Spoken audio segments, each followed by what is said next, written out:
উপস্থিত আমার সিনিয়র দাদারা, ভাইয়েরা, বন্ধুরা, উপস্থিত ভদ্র মহোদয় এবং মহোদয়াগণ, আপনাদের সকলকে আন্তরিক শ্রদ্ধা, ভক্তিপূর্ণ প্রণাম, ভালোবাসা, শ্রদ্ধা যৎস্থানে যা দেওয়ার আমি দিয়ে একটু ছোট বক্তৃতা দিতে শুরু করছি। বক্তৃতা দেওয়ার আগে একটা অনুরোধ, যদি একটু মন দিয়ে শোনেন, কেননা বক্তৃতাটা দিতে ভালো লাগে যদি লোকজন শোনে, নাহলে বক্তৃতা শোনার কোনো মানে হয় না, বলার কোনো মানে হয় না।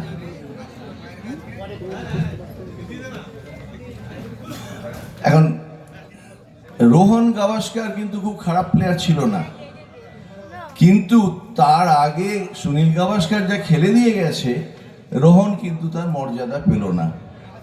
অনিত্র সূত্রধর যা গেয়ে দিয়ে গেল, এরপরে বক্তৃতা দিতে আসতে গেলে আমার বুক কিন্তু গুড়গুড় করছে। সবার প্রথমে উনি উপস্থিত নেই, কিন্তু স্বামী লোকোত্তরানন্দজি মহারাজকে কথা উল্লেখ না করলে বড্ড অন্যায় হবে। ওনার প্রথম দিন থেকে এই যে আমাদের প্রাক্তন ছাত্র এসব বলে, মানে বেসিক্যালি অ্যালামনি অ্যাসোসিয়েশন, এইটা গড়ে তুলতে ওনার পড়ার মানে ওনার হেল্প ছাড়া আমরা করতে পারতাম না, একদম জোর গলায় বলছি। আমি আরেকটা কথা বলে নিই।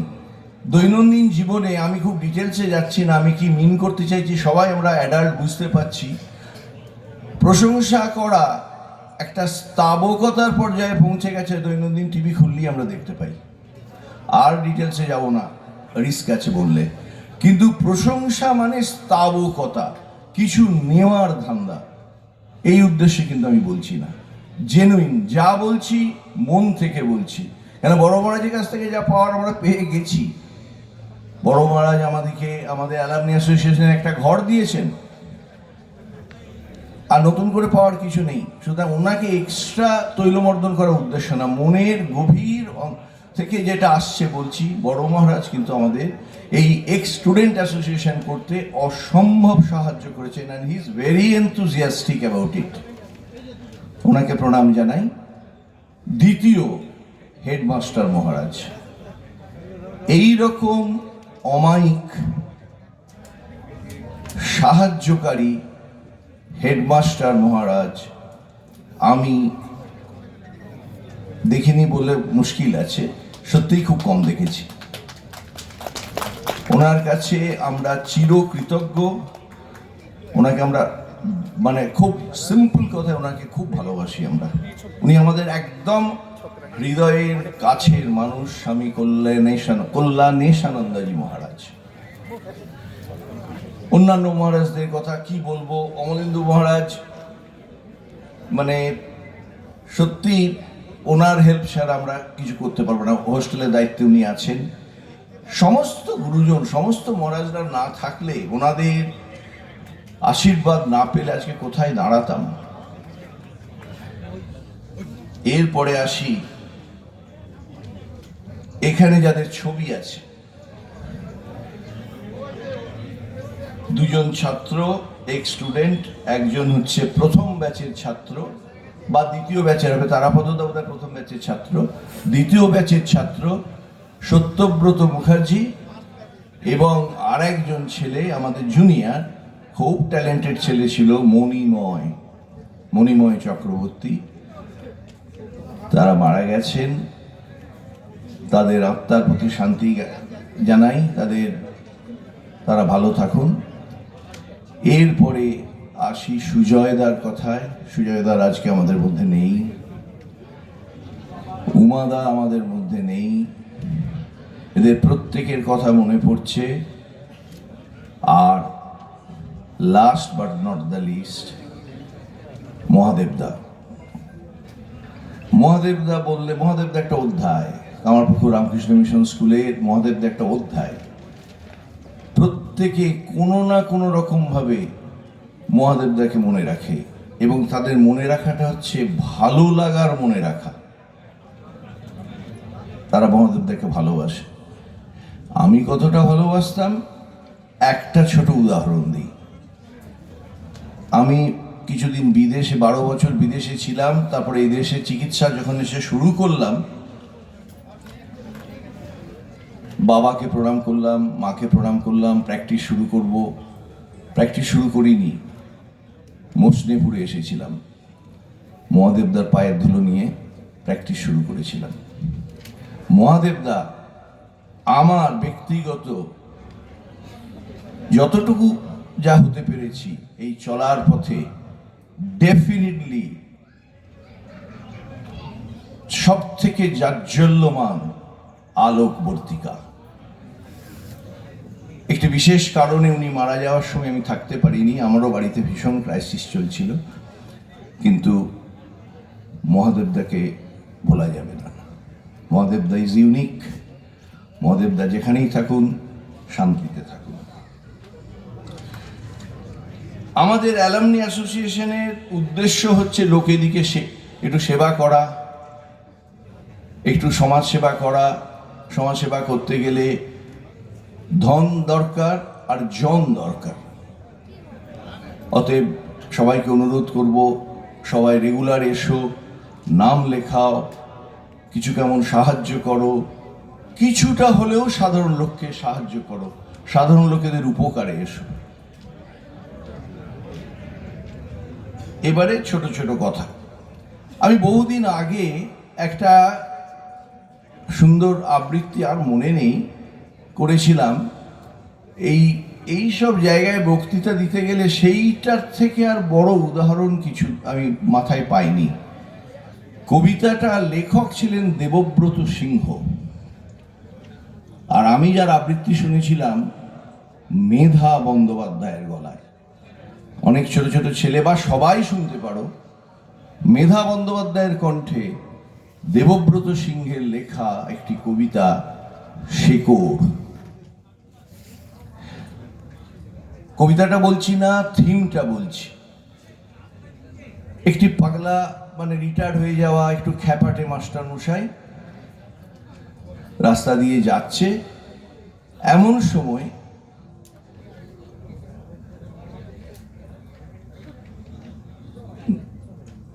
না, যাচ্ছে একটা স্কুলের একটা হতে, মানে পুরস্কার অঙ্কন প্রতিযোগিতা পুরস্কার দিতে। দারুণ দারুণ আঁকা হয়েছে, দারুণ দারুণ এঁকেছে। গাছের ছবি, কেউ এঁকেছে বিরাট গাছ, সেখানে পাখি বসে আছে, কেউ এঁকেছে ফল ধরে আছে। একটি ছেলে সে এঁকেছে শিকড়। তাকে এই মাস্টারমশাই প্রথম পুরস্কার দিল। বাকিরা তো ভীষণ রাগ, যে এ তো কিছুই আগে না, একটা শিকড় এঁকেছে। বললো হ্যাঁ, শিকড় ছাড়া গাছ হয় না, তাই একে আমি ফার্স্ট এই শিকড়টাকে মনে রেখেছি। তোমরা ফল মনে রেখেছো, তোমরা কাঠ মনে রেখেছো, তোমরা গাছের পাতা মনে রেখেছো, আর মনে রেখেছে গাছের শিকড়টাকে। এইখানে অনেক প্রতিষ্ঠিত ছেলে মেয়ে আছে, এখানে নামকরা গাইনোকোলজিস্ট আছে, এক্স প্রিন্সিপাল আছে, কে নেই, মানে কাউকে আলাদা করে না বলাই ভালো। প্রতিষ্ঠিত সব লোকজন আছে, আমেরিকা থেকে এসেছে, জার্মানি থেকে এসেছে, মেয়ে আমেরিকা থেকে এসছে, আজকে বাপ এসছে এখানে, তাকেও দেখতে পাচ্ছি। মেয়ে থাকে মেমফিসে, হ্যাঁ, বাপ আজকে মেয়ের কাছে না থেকে এখানে চলে এসেছে। এখানে একটি নামকরা ইঞ্জিনিয়ারিং কলেজের সিভিল ইঞ্জিনিয়ারিং এর হেড অফ দ্য ডিপার্টমেন্ট আছে। কিন্তু এখানে সবাই সমান, তাদের কাছে আমি নির্ভয়ে যেতে পারি, আমার কোনো ভয় নেই, আমার কোনো সংকোচ নেই। কেন? আমাদের শিকড়ের নাম রামকৃষ্ণ মিশন স্কুল, কামারপুকুর। এটা আমাদের শিকড়।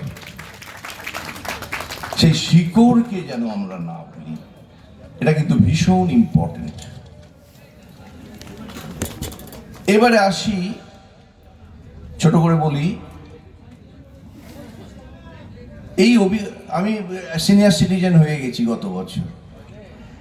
যত দিন যায় তত আমাদের চাহিদা পরিবর্তন হয়। যখন স্টুডেন্ট ছিলাম, খুব সত্যি বলছি, শুক্রবার মাংস হতো হোস্টেলে, চাহিদা ছিল যে 3 পিসের জায়গায় ভুল করে যদি 4 পিস পড়ে যায়, হে ঠাকুর 4 পিসটা ফেলে দাও। আর একটু বড় হলাম, ওখানে একটা পরীক্ষা দিলাম, ঠাকুর এইটা হচ্ছে না, এর পরে অমুক একটা ডিগ্রি হলে ভালো হতো। রোজগার করতে শুরু করলাম, একটা গাড়ি হলে ভালো হতো। গাড়ি কিনলাম, অমুক গাড়িটা হলে ভালো হতো। চাওয়ার শেষ নাই। এবং যত বয়স হবে, যেহেতু আমরা রামকৃষ্ণ মিশনে পড়াশোনা করেছি, এটা সব জায়গায় হয় না, এই কালচারটা রামকৃষ্ণ মিশন দেয়। আমরা বুঝতে পারি ভালো কি খারাপ কি, অর্থাৎ আমরা নিজেরা আমাদের নিজেদের একটা দর্শন গড়ে তুলি। সিনিয়র দিকে তো আর জ্ঞান দিতে পারি না, জুনিয়র দিকে বলি এই জীবন দর্শনটা গড়ে তোলো। যত তাড়াতাড়ি গড়ে তুলবে, যত অল্পেতে সন্তুষ্ট হতে শিখবে, তত শান্তি পাবে। এখানে যখন আসি,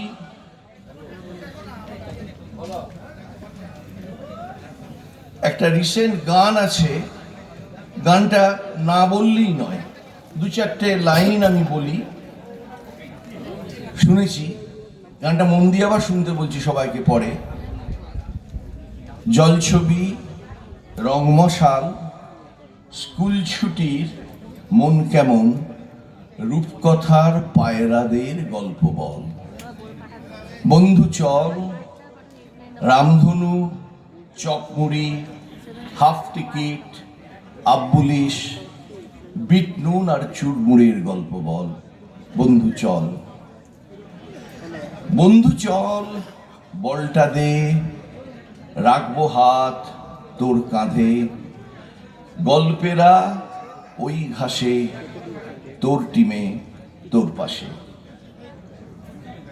সাপ লুডো, চিত্রহার, লোডশেডিং, শুকতারা, 5 শিকের দুঃখদের গল্প বল, বন্ধু চল। বন্ধু চল, বলটা দে, রাখবো হাত তোর কাঁধে, গল্পেরা ওই ঘাসে, তোর টিমে তোর পাশে। সত্যি পুরনো দিনে ফিরে যেতে ইচ্ছা করে। এই 5 শিকের গল্প, সত্যি তো একটা 5 শিকের মগ কিনে কি আনন্দ, 5 শিকেও তখন ছিল না আমাদের কাছে। এই কালকেই দেখছিলাম, এই মেলা তলাতে মহারাজরা যারা হোস্টেলে থাকতাম 2 টাকা করে দিতেন। ঢুকেই প্রথম কাজ ছিল 5 কুড়ার চপ 20 পয়সা, একটা খেয়ে নিলাম। পকেটে হাত রাখছি যে 1 টাকা 80 আছে, কাটাতে হবে এখন অনেকটা।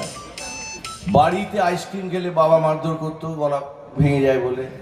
একটা আইসক্রিম খেলাম, আইসক্রিম খেতে গিয়ে দেখলাম দুধ আইসক্রিমের দামটা একটু বেশি, শুধু জল আইসক্রিমের দামটা একটু কম। হিসেব করা শিখছি, জল আইসক্রিম খাচ্ছি, একটু ঘুগনি খাচ্ছি। নাগরদোলা দেখে তো মানে মাথা খারাপ, নাগরদোলায় চাপতে আরেকবার পকেটে হাত ঢোকালাম, 2 টাকা ফুরিয়ে আসছে। ফেরার পথে কোনো রকমে কুড়িয়ে বাড়ি হয়তো 18 পয়সা কি হয়তো 16 পয়সা পড়ে আছে। 5 কুড়ার দোকানের সামনে গিয়ে দাঁড়ালাম, ও কাকু একটু ছোট ভাঙা চপ হবে? কেন বাবা? না 20 পয়সা নেই, 16 পয়সা আছে। আচ্ছা বাবা, গোটা চপটাই খেয়ে যাও। না বাড়াবাড়ি না, অনেস্টলি। এই প্রসঙ্গে আরো একটা গল্প বলি। বাড়াবাড়ি আমি আবার বলছি, অতিরঞ্জন করার জন্য আমি এখানে উঠিনি। Honestly, take it from me, তাহলে ভালো লাগবে না বক্তৃতা। ওই একটু মানে ওভারডু যে চপগুলো, একটু খোঁড়া ভাঙা হয় না, এই গল্পও আছে। তাহলে অনেক বলতে হয়, তাহলে বক্তৃতা বেড়ে যায়। আমি যখন আরামবাগে ছিলাম, এই গল্পটাও শোনো, খুব ইন্টারেস্টিং গল্প। ওই সে আইসক্রিমওয়ালা আইসক্রিম বিক্রি করত। তো আব্দুল, আমরা তাকে দাদু বলতাম, তার মাথায় বড় বড় আব ছিল। আব্দুলের গল্প তাহলে বলতেই হবে। তখন ছিল সেই 72-73 সালের কথা।